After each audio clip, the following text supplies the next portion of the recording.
I want to share with you a case that I'm working on right now that I just submitted to the IRS on behalf of a husband and wife taxpayers. And this is an offer and compromise. And some of you may know an offer and compromise is when you make an offer to the IRS for an amount less than what you owe the IRS. Now, obviously, you have to be able to qualify financially, and when these taxpayers came to me, it was a little bit north of 30 days ago, they had already been working with someone else. And apparently didn't go so well because the person that was working the case was using someone else that was an accountant or was a CPA, but they had no knowledge or no ability to understand tax resolution. So that's something that I want to talk a little bit about today. So they're bringing the case basically telling me that the previous tax preparation specialist had told them that they had to full pay the debt, and their debt was 97,000 and change, almost 100,000, including your penalties and interest and so forth. So when I started to look at the case, the first question that I asked the taxpayers is, did your tax preparer ask you for financial statements? And the answer was no. So that to me was a huge red flag, because if you're going to try to negotiate with the IRS, you have to know where your taxpayer is, or you as a client need to know where you're at when it comes to your finances before you try to reach out to the IRS and try to reach an amicable settlement agreement. And it could be full pay, it could be a partial pay installment agreement, it could be an offer and compromise, it could be currently not collectible, it could be all kinds of different things from a business perspective. So I had the client give me copies of all their financial statements, and I put that into our system. And obviously, at the end of the day, based on the data that the taxpayers have provided, they would not have been able to qualify for an offer and compromise. And the reason was that their assets and their income, although they didn't have a lot of assets, but their income was sufficient to be able to make restitution to the IRS in full. In other words, to do a full pay installment agreement over a period of 72 months.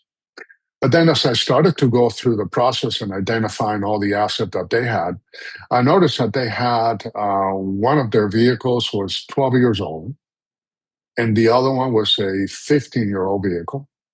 And the IRS has something called allowables. And you have your regional allowables and you have your national allowables.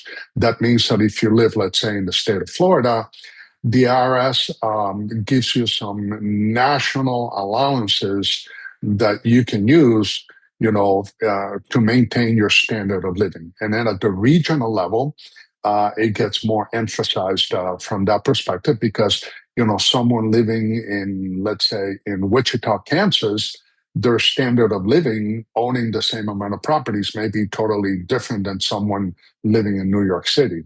So that's why the IRS has created regional and national allowances that they go by. So as I was going through those allowances, I noticed that if one of the taxpayers, not both, if one of the taxpayers were to actually trade in their old vehicle, in this case, we decided with the 15-year-old vehicle, and get a lease for a new vehicle, the IRS allows for a family of two to have two vehicles, and they allow a monthly payment per vehicle.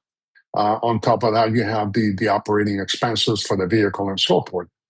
And voila, as soon as we put in the maximum allowable by the IRS for the purchase or the leasing of an automobile, now all of a sudden, those taxpayers qualify for an offer and compromise. So I just submitted an offer and compromise for these two taxpayers to the IRS. Now remember, they owe the IRS 97,000 and change, almost 100,000, but we just submitted an offer and compromise to the IRS for $7,200. That's a huge difference. Now the IRS can take up to 2 years to approve or disapprove an offer in compromise. But when we submit the offer in compromise to the IRS, we submit all not only the forms that have to be signed by the taxpayers, but we also submit the backup documentation. So we submitted that. The IRS has received them. I can see that the offer in compromise now shows in their tax transcripts. So this is a case that otherwise the taxpayers would have had to full pay. Now I still have to negotiate with the IRS and be able to provide the backup documentation, which I submitted in advance because I want the revenue agent or the revenue officer to have the least amount of questions as possible when it comes to that. Not only do I submitted the backup documentation, but I also went ahead and submitted a letter depicting the situation for their clients. They're already in their mid-60s. They're getting closer to retirement. They're going to be more than likely fully dependent on Social Security benefits and a little bit of a 401k distribution that they have in an IRA. But otherwise, they don't.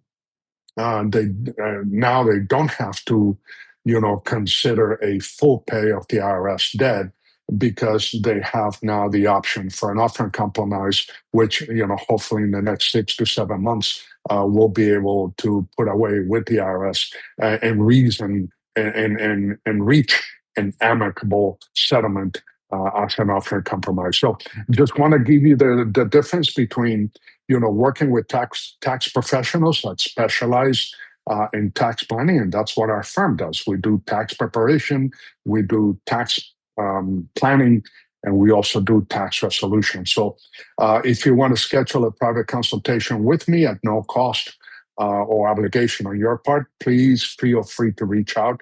You can call me at area code 888-477-0108.